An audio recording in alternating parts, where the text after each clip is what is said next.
Assalamualaikum warahmatullahi wabarakatuh. Selamat datang di video pembelajaran mata kuliah Business Intelligence bersama saya Rizka Luciana Pratiwi. Hari ini kita akan membahas model data dalam Business Intelligence. Sebelum kita bisa menganalisis data dan menampilkannya dalam bentuk dashboard, kita perlu memahami bagaimana data tersebut itu disusun, dihubungkan, dan juga disajikan. Jadi, disinilah peran model data. Model inilah yang akan menjadi dasar agar sistem business intelligence itu bisa membaca dan mengolah informasi dengan benar. Model data ini merupakan kerangka kerja yang menjadi dasar bagaimana data tersebut disusun, dihubungkan, dan juga diakses dalam sistem business intelligence.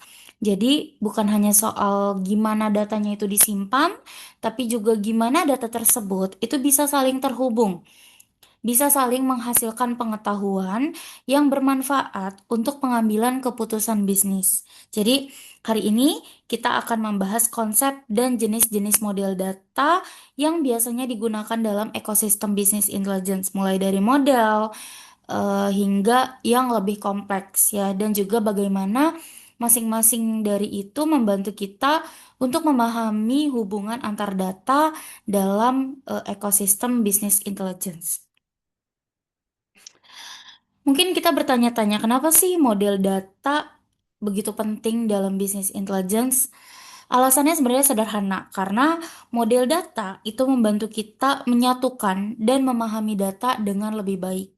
Pertama, dari sisi integrasi data. Model data memungkinkan kita untuk menggabungkan data dari berbagai sumber, misalnya dari sistem keuangan, penjualan, ya atau operasional, menjadi satu informasi yang terhubung dan juga mudah untuk diakses. Kedua, model data itu membuat analisis jadi lebih mudah dan lebih akurat. Ya, jadi dengan struktur data yang rapi, yang terorganisir, kita bisa lebih cepat melakukan pelaporan, membandingkan performa, dan memahami bagaimana bisnis berjalan dari waktu ke waktu. Yang ketiga, model data membuat kita bisa menghubungkan antar data, dimensi, dan data fakta. Ya, misalnya kita punya data waktu dan lokasi, ya atau itu disebut dengan dimensi. Lalu ada data penjualan, itu disebut data faktanya. Ya, jadi dengan model seperti bintang atau snowflake, semua data tersebut itu bisa saling terhubung sehingga kita bisa melihat hasil penjualan berdasarkan waktu atau lokasi tertentu gitu. Kemudian yang keempat, model data itu juga bisa membantu mempercepat proses pencarian data. Ya, struktur seperti data cup itu membuat sistem lebih cepat saat kita ingin menggali atau menampilkan data dalam berbagai bentuk. Dan yang kelima, model data itu fleksibel, teman-teman. Artinya, kalau bisnisnya berubah atau ada kebutuhan baru, nanti model data itu bisa disesuaikan supaya tetap mendukung analisis yang kita butuhkan. Dalam dunia bisnis intelligence, ada dua model struktur data yang paling sering digunakan untuk menyimpan dan juga mengatur informasi. Apa saja itu? Yang pertama ada model bintang dan yang kedua ada model snowflake. Ya, kedua model ini berfungsi untuk mengatur data di dalam data warehouse agar mudah untuk digunakan dalam proses analisis dan juga pelaporan. Nah, model bintang dan snowflakes ini nanti akan membantu kita untuk melihat hubungan antar data, ya seperti data penjualan, waktu, wilayah, ya dan juga produk. Sehingga analisisnya itu bisa dilakukan dengan lebih cepat, lebih rapi dan juga lebih efisien. Jadi dengan kata lain, kedua model ini menjadi dasar penting dalam membangun sistem bisnis intelligence. Ya karena tanpa struktur yang jelas, proses pengambilan keputusan itu tidak akan seakurat dan secepat yang kita harapkan. Oke, sekarang kita bahas salah satu model data yang paling sering digunakan dalam bisnis intelligence, yaitu model bintang atau biasa kita sebutnya dengan star schema ya. Model bintang ini disebut star skema karena bentuknya yang menyerupai bintang. Jadi ada satu tabel utama di tengah, terus ada beberapa tabel lain yang mengelilingi tabel di tengah itu. Gitu. Jadi tabel di tengah itu disebut dengan tabel fakta. Ya, berisi data utama seperti angka penjualan, jumlah transaksi, atau total pendapatan gitu. Nah, nanti tabel-tabel di sekitarnya itu disebut tabel dimensi. Ya, biasanya berisi informasi pendukung seperti waktu, lokasi, produk, pelanggan, dan lain sebagainya. Nah, kedua jenis tabel ini itu dihubungkan melalui foreign key. Ya, sehingga data itu bisa saling terhubung dan mudah untuk dianalisis.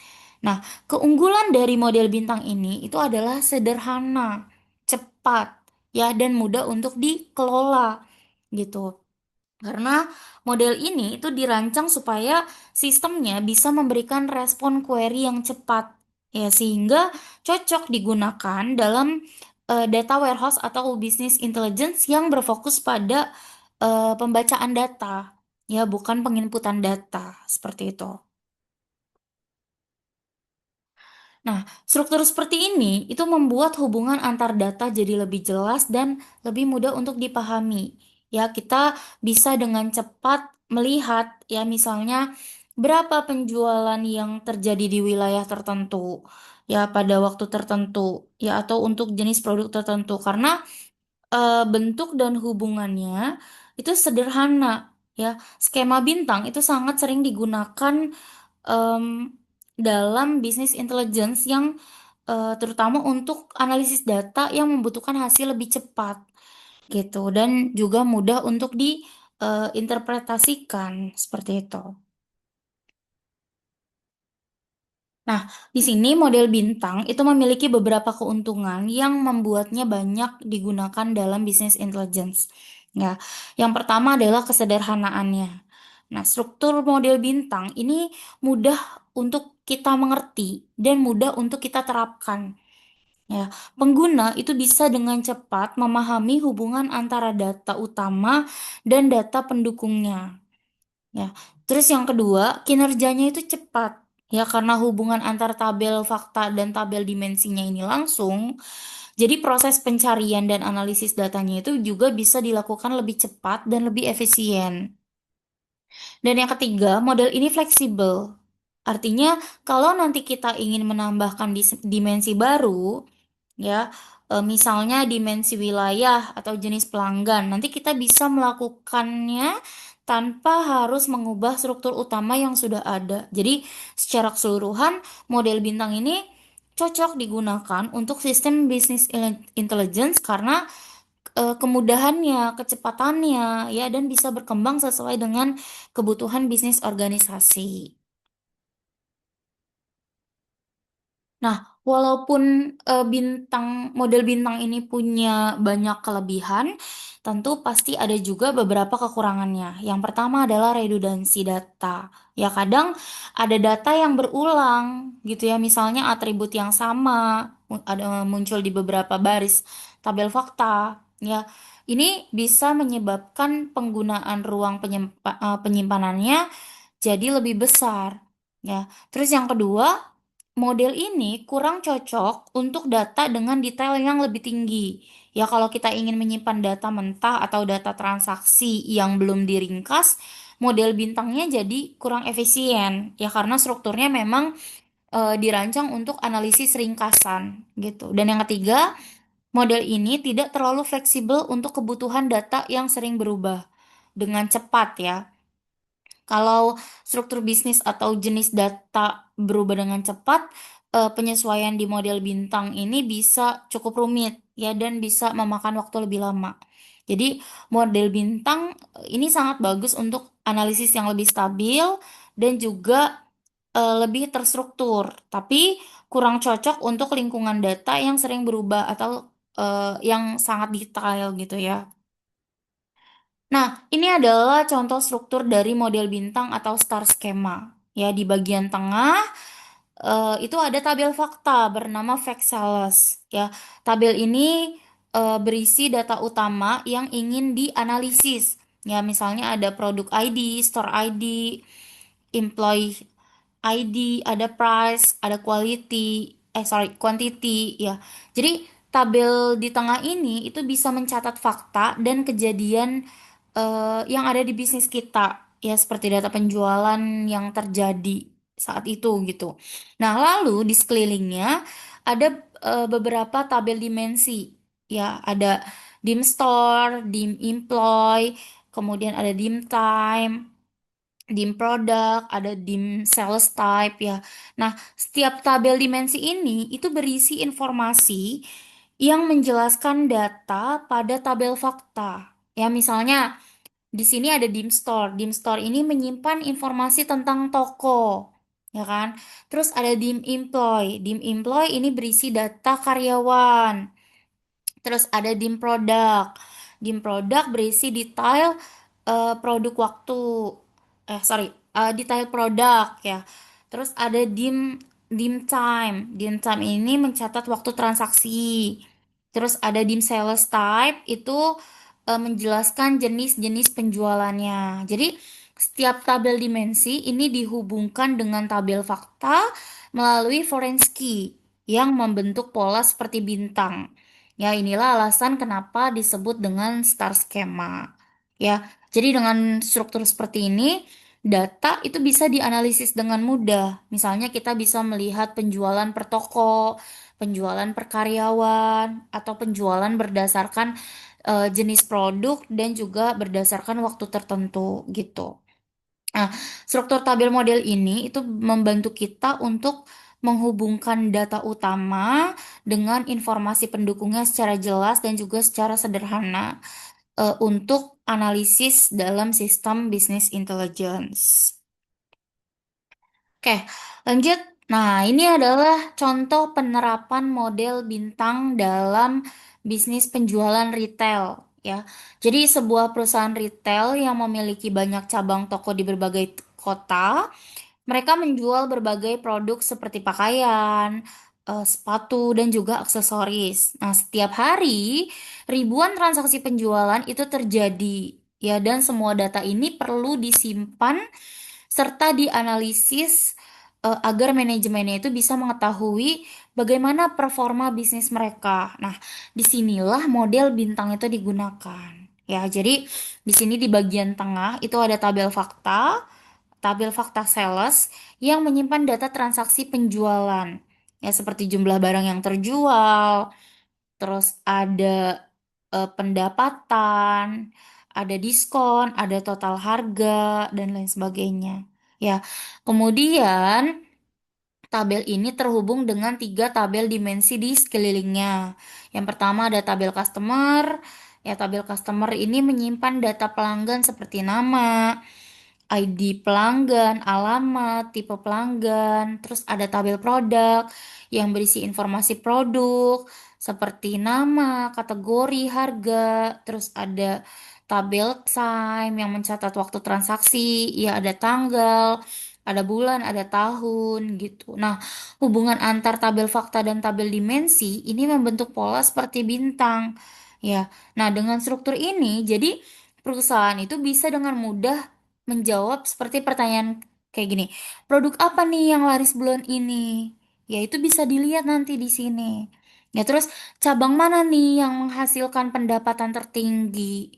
Ya atau siapa pelanggan dengan pembeli terbanyak gitu. Nah, semua jawaban itu bisa diperoleh dengan cepat melalui analisis berbasis bisnis intelligence yang menggunakan model bintang sebagai dasarnya gitu.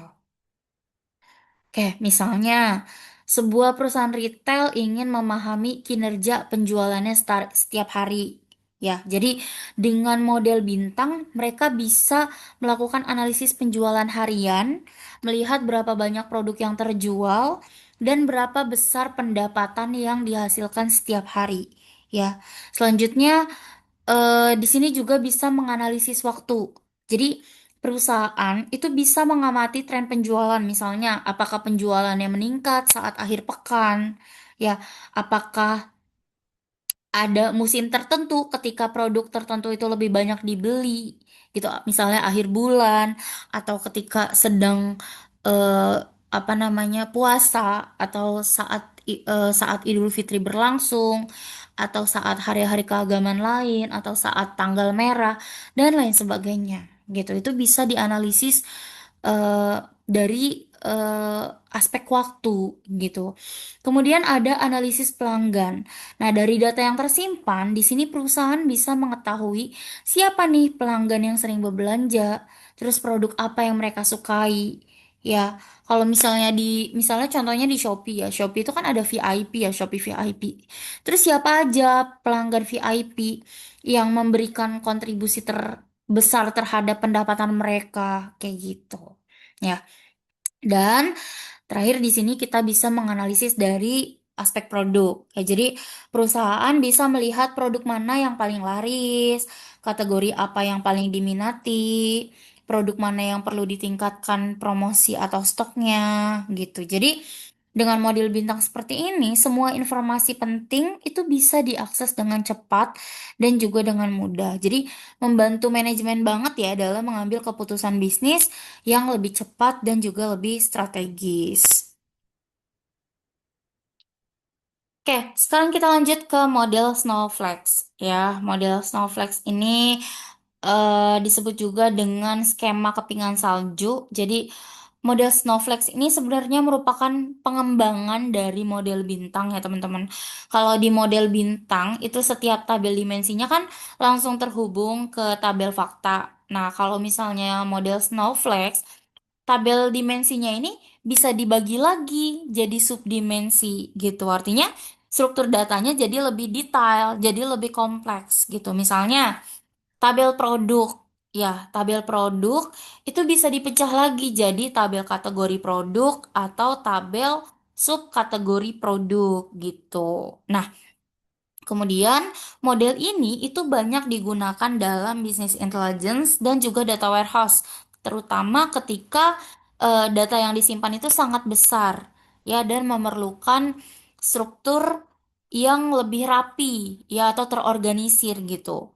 Nah, kelebihan dari model Snowflake ini adalah itu bisa mengurangi duplikasi data dan membuat penyimpanannya itu jadi lebih efisien. Tapi karena relasinya lebih banyak, proses analisis ini bisa sedikit lebih lambat ya dibanding dengan model bintang karena kan detailnya itu lebih banyak dan lebih kompleks juga gitu.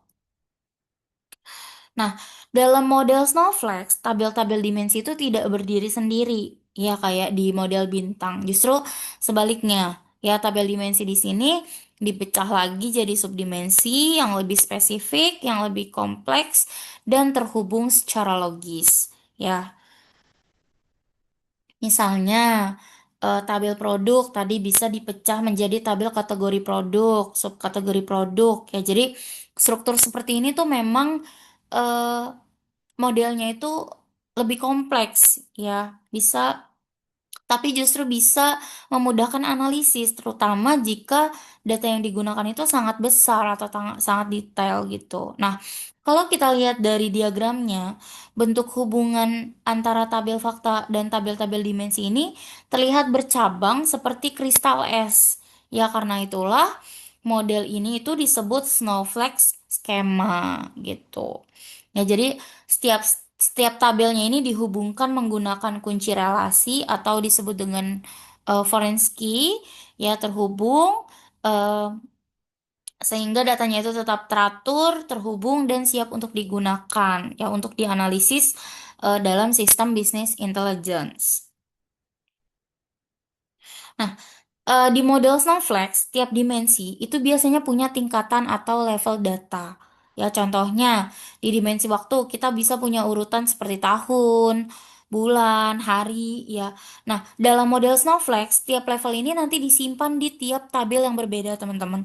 Jadi, ada tabel tahun sendiri, ada tabel bulan sendiri, dan ada tabel hari sendiri. Gitu. Nah, semua tabel itu akan tetap saling terhubung lewat kunci penghubung yang disebut dengan foreign key.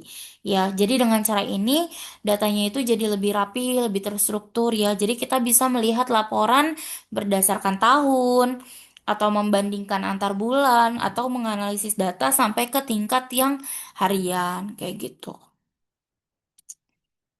Oke, salah satu hal penting dari model Snowflake ini adalah proses yang disebut normalisasi dimensi. Ya, normalisasi ini artinya data itu dipecah menjadi beberapa tabel yang saling terhubung supaya lebih rapi dan tidak ada data yang berulang.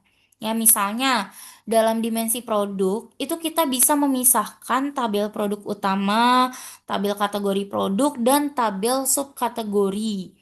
Ya, nanti semua tabel ini itu terhubung lewat foreign key. Jadi dengan cara ini datanya itu jadi lebih mudah untuk dirawat, lebih efisien gitu ya. Karena ada perubahan misalnya nama kategori produk kita cukup ubah di satu tempat aja. Ya, tapi ada juga sisi lainnya. Ya, karena tabelnya jadi lebih banyak dan saling terhubung. Nah, proses pencariannya atau query-nya itu bisa jadi sedikit lebih rumit ya dibanding model bintang yang lebih sederhana gitu. Jadi normalisasi dimensi ini sebenarnya membantu kita untuk menghemat ruang ya dan juga menjaga datanya agar tetap rapi ya, tetap terstruktur gitu datanya walaupun datanya ini lebih kompleks gitu. Oke, sama seperti model bintang, model Snowflake juga punya kelebihan dan kekurangannya sendiri. Ya, kita mulai dari kelebihannya dulu. Karena model ini itu menggunakan proses normalisasi, data yang disimpan itu jadi lebih efisien. Ya, tidak banyak yang berulang. Gitu, tidak ada yang duplikat. Ya, selain itu, struktur Snowflake ini juga lebih fleksibel.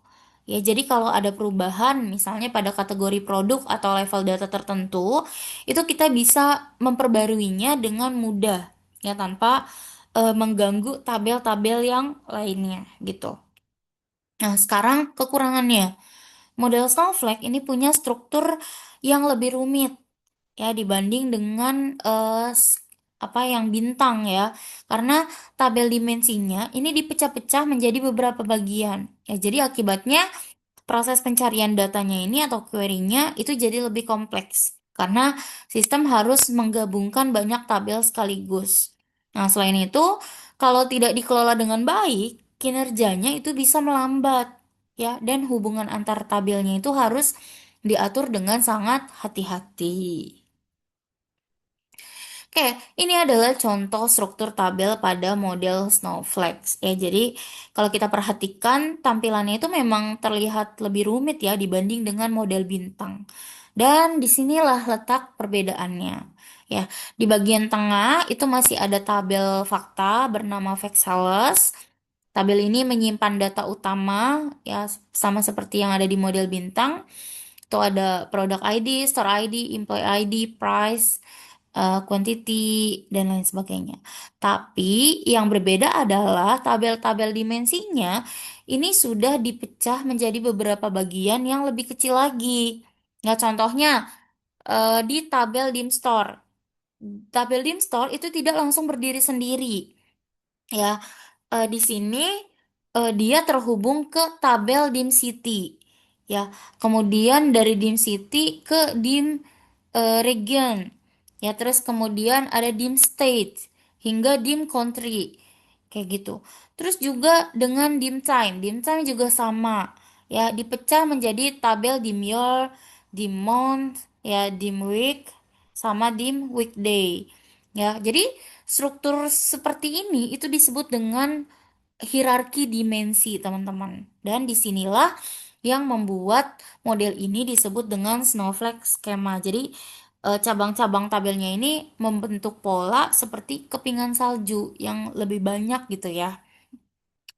Apa namanya cabangnya gitu. Nah, kelebihan dari model ini adalah datanya itu kalau bisa kita lihat itu jadi lebih rapi ya, tidak tidak berulang gitu. Proses analisisnya juga bisa apa query-nya juga bisa sedikit lebih kompleks kayak gitu.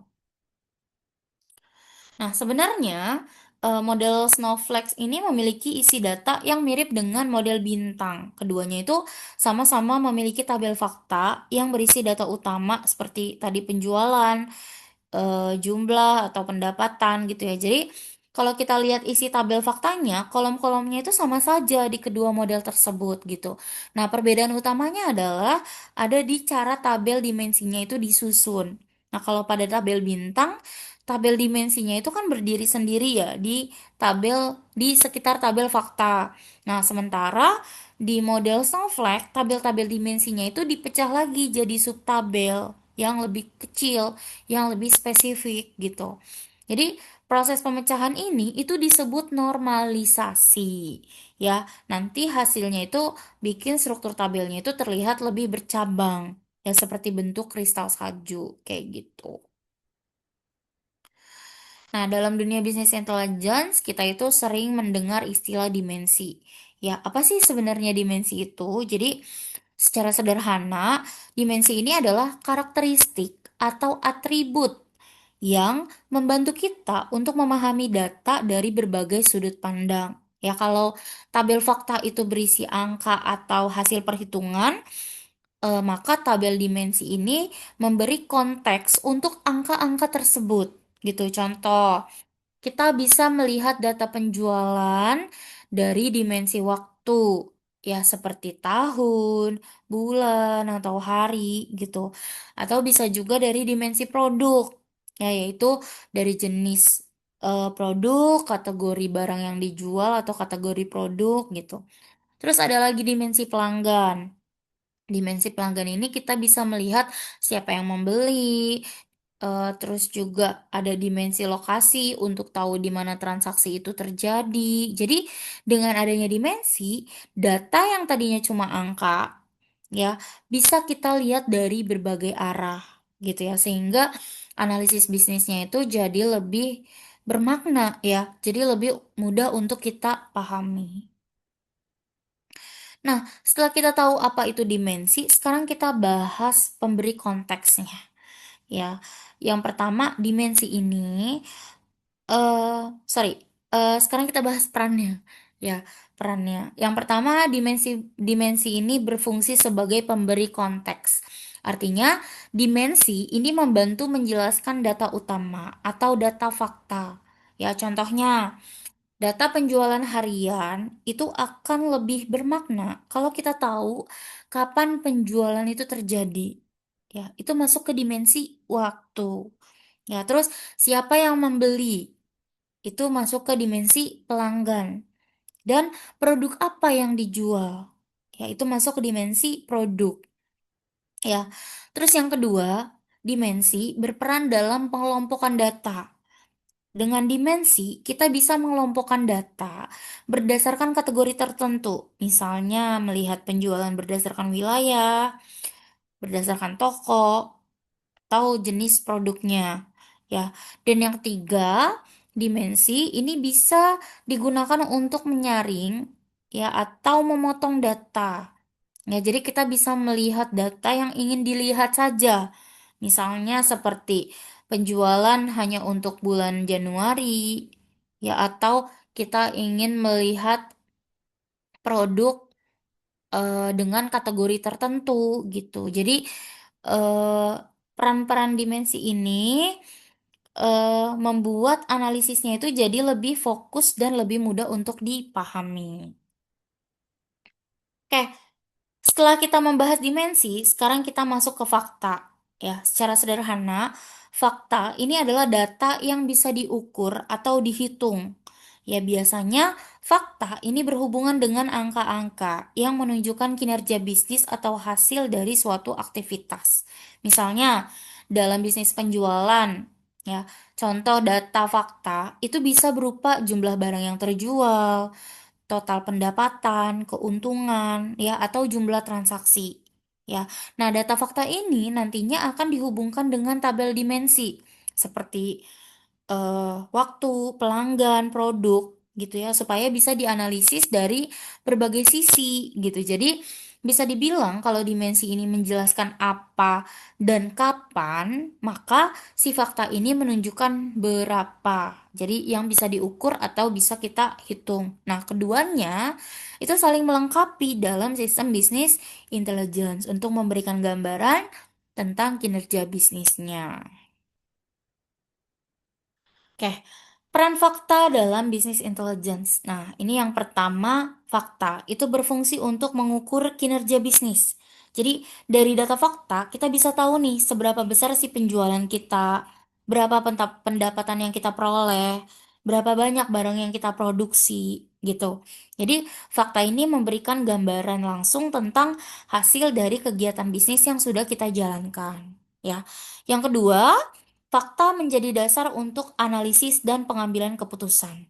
Nah, dengan melihat data fakta, kita bisa memahami tren penjualan dari waktu ke waktu. Ya, melihat pola kenaikan atau penurunan, ya, dan membuat keputusan berdasarkan hasil nyata. Jadi bukan berdasarkan perkiraan, ya, tapi berdasarkan data yang ada, hasil yang ada, gitu. Terus yang ketiga, fakta bekerja bersama dimensi untuk memberikan gambaran lengkap. Ya misalnya, data penjualan harian itu fakta.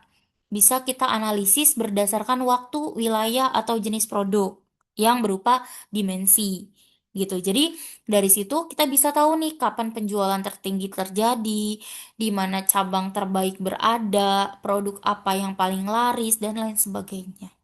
Gitu. Jadi bisa disimpulkan bahwa fakta ini adalah inti dari analisis bisnis, sedangkan dimensi, membantu, memberi makna dan konteks pada angka-angka tersebut, gitu. Ya, jadi, eee dari pembahasan hari ini kita sudah belajar bahwa, dalam bisnis intelligence, model data itu memegang peran yang sangat penting untuk mengatur dan memahami data bisnis. Ya, kita mengenal 2 model utama, ada bintang, ya, dan juga ada model snowflake, yang keduanya itu digunakan untuk menyusun hubungan antar tabel dan juga, antara tabel fakta dan juga tabel dimensi, ya. Terus selain itu kita juga sudah mempelajari bahwa dimensi itu memberikan konteks dan, sudut pandang untuk analisis data, ya sedangkan, fakta itu bisa berisi angka-angka yang menggambarkan kinerja bisnis. Nah, Eee, kesimpulannya adalah model data dalam bisnis intelligence ini membantu kita, untuk mengubah data mentah menjadi informasi yang terstruktur, sehingga organisasinya itu bisa mengambil keputusan yang lebih cepat, lebih akurat, dan berbasis data. Gitu ya. Oke, jadi sampai sini dulu untuk pembelajaran kita kali ini. Terima kasih sudah, menyimak sampai akhir. Semoga materi hari ini bermanfaat. Sampai ketemu lagi di sesi video pembelajaran berikutnya. Wassalamualaikum warahmatullahi wabarakatuh.